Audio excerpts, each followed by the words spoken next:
Today, we are looking at the consequences of an online world defined by search engines and what this means for digital communicators like yourself. The outcomes of this lecture are that we will explore some ideas about the social, cultural impact of living in a Google-mediated world. We will understand SEO, understand SEM, and know the difference between the two. We will also figure out how to acquire some of these skills as they are crucial to a future career in digital communications. So, is Google good for us? What do you think? Should you Google it?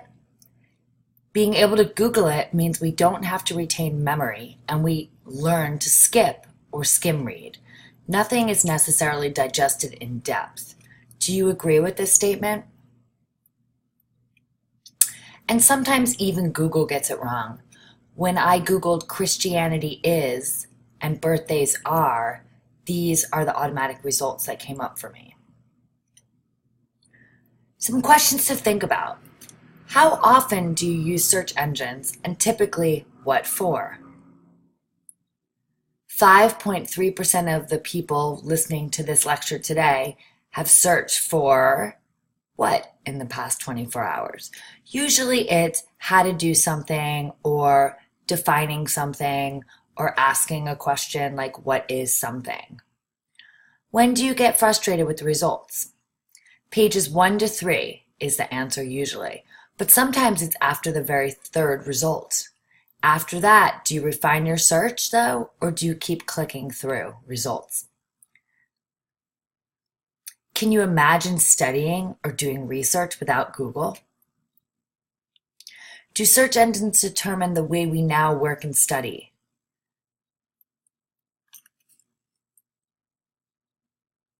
Some stats. 63% of people normally find websites via a search engine versus directly inputting the URL.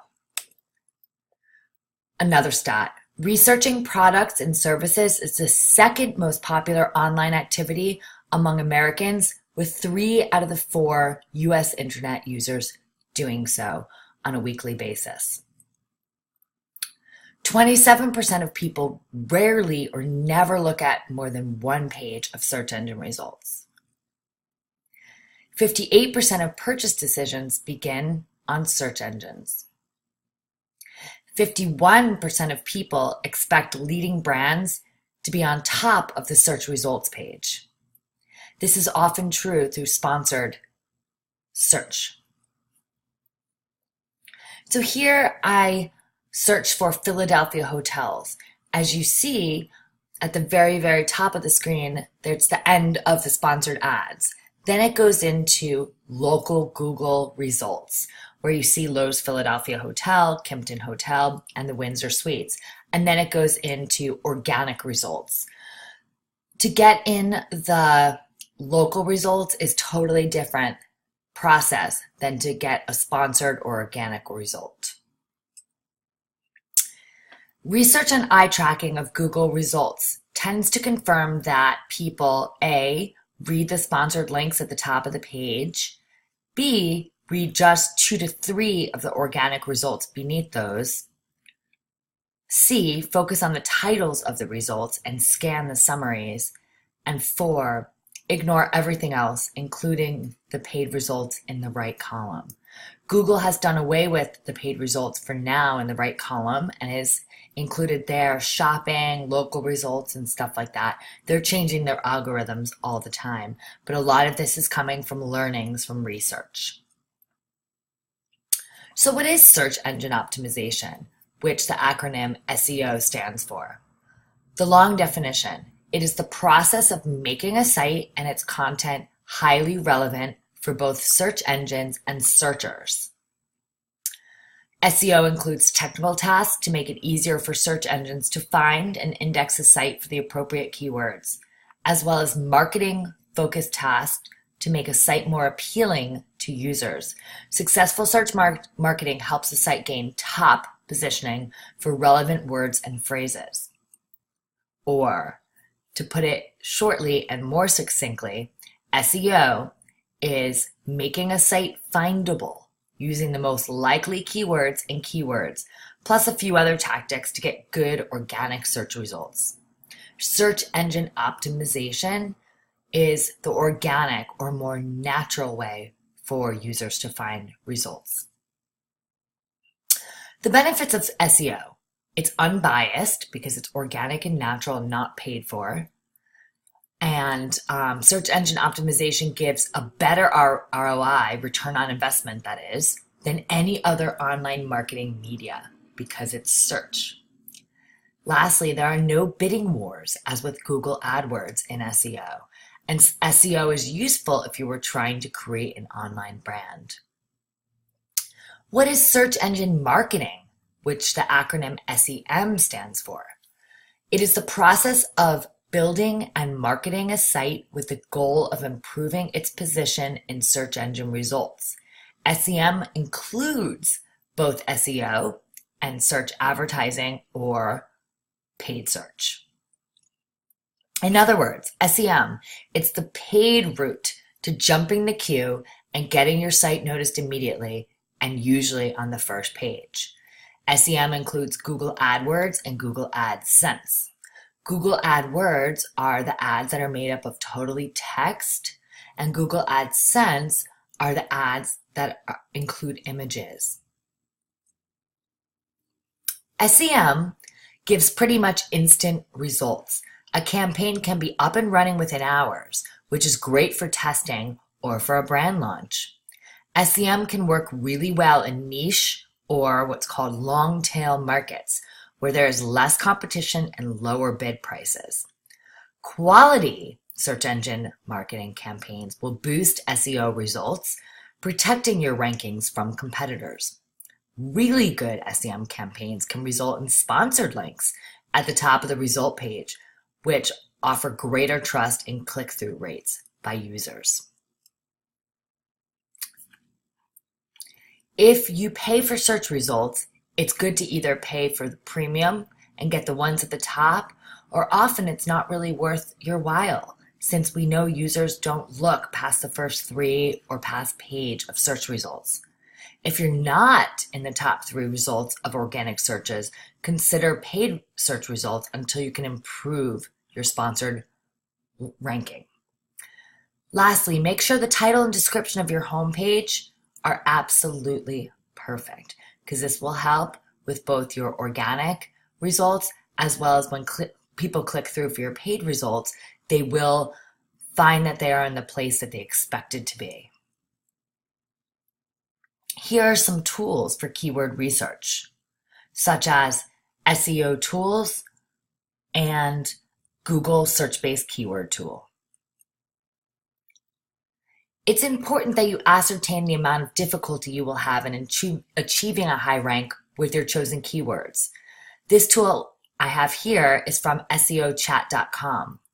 The calculation is relative, but broadly, the higher the percentage of competition, the lower the chance of keywords being successful.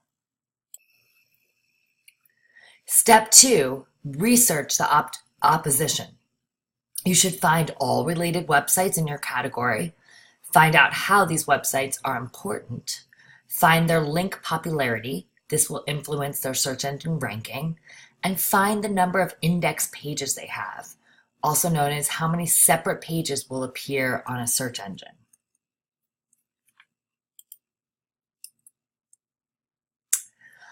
There's on-page optimization, which is really important for organic search. As I have noted here in the red block, this is called the meta title. This is the title that you can control of your page. On-page optimization, take a look at the header tags. This is not called big text, this is called header tags. And these are tagged that way as H1 headings in your HTML. On-page optimization, you should also add alt tags in for images, especially logos or brand emblems.